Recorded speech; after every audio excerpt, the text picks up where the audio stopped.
This is the instructional video on how to process blood using the new VPET Monocyte. If you're familiar with the original VPET, the one that was out a few years ago, in fact it goes back nearly 15 years, this is a evolutionary second version to that first version. There are a lot of similarities to this product to the last one. But let me just run you through what kit you've got in the box, then how we'll process it, just in case you haven't had experience with the version 1.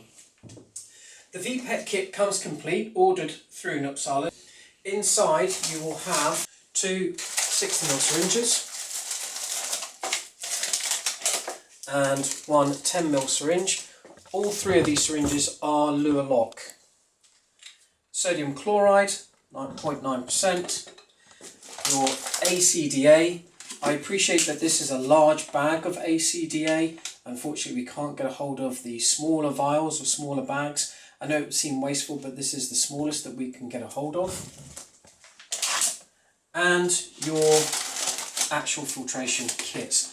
So this is the filter itself. This is the most important part. When you take the filter out of the sterile bag, the first thing you want to do is actually clamp off. These come open, is clamp off these clamps to make sure that the filter itself is isolated. And that clamp there as well. So all clamps are now clamped off. The next thing to do is lay out the bags. You've got the small collection bag, as we have here, and the two, what we call the blood bags. With your first blood bag, what you want to do is collect your blood in your pre-loaded syringes. For this, you're going to need your ACDA. For demonstration purposes, I'm not going to be loading it. You know how to do this. So what you want to do is collect two 60ml syringes, giving you 120 ml of blood to be processed.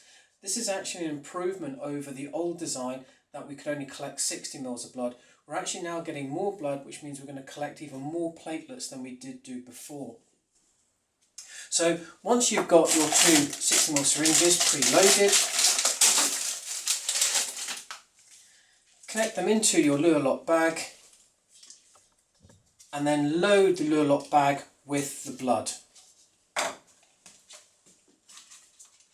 So what you'll end up with is one of the bags of blood. Make sure that the blood is still mixing with its anticoagulant. Make sure there's no clots in there. And then it's good to attach to the actual filter. So what you need to do is go ahead, and the way that you look at this is the filter has got this part here. You see this little ridge here? This is up. So this needs to be pointing down. There's no arrow on it, but if you can just remember that little ridge there is uppermost. Also, you've got this longer piece of tubing here. Okay, so what you need to do is to remove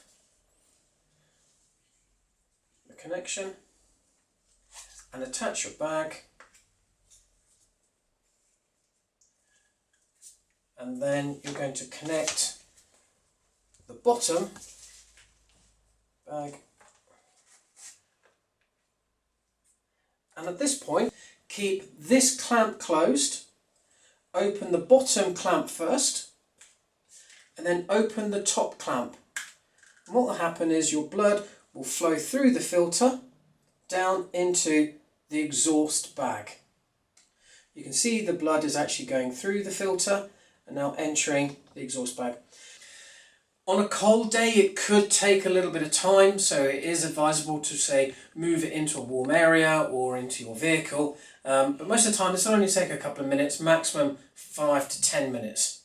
When all of the blood from this top bag has gone through the filter and now is in the bottom, what you've got in the filter is your captured cells. You've got your captured platelets within this filter. What you can do now is actually isolate the filter. We do that by clamping off the bottom clamp and the top clamp, like so. We can then go ahead and remove the bags, we don't no longer need them.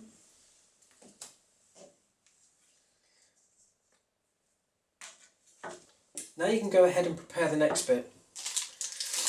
Take your 10 ml syringe and your sodium chloride. It's within the universe container so that it's safe and doesn't smash. For demonstration purposes, I'm not going to use it. I'm just going to mimic the fact that you would have 10 ml of sodium chloride inside this syringe. Your collection bag.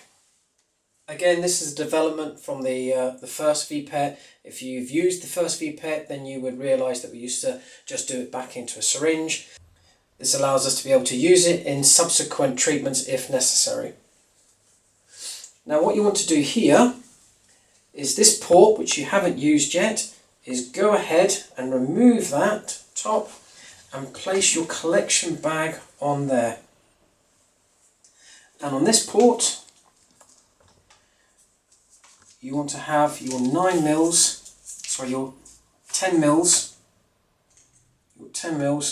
of sodium chloride.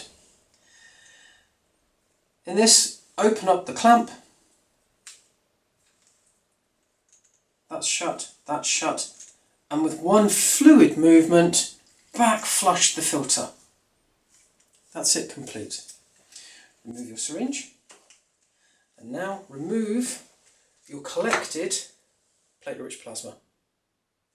Now of course you could then use a Lure-Lock syringe, whether it's a 2 ml or a 10 ml, whatever dose that you're about to use, you would then attach and remove the amount of PRP that you need. Now what's great about this is anything else that's left over can be kept and frozen for subsequent use. If you do, you will need to have the 0.2 micron filters that you need to process the PRP through once it's been frozen. That gets rid of any cell carcasses. With this, you can then go ahead and treat your patient.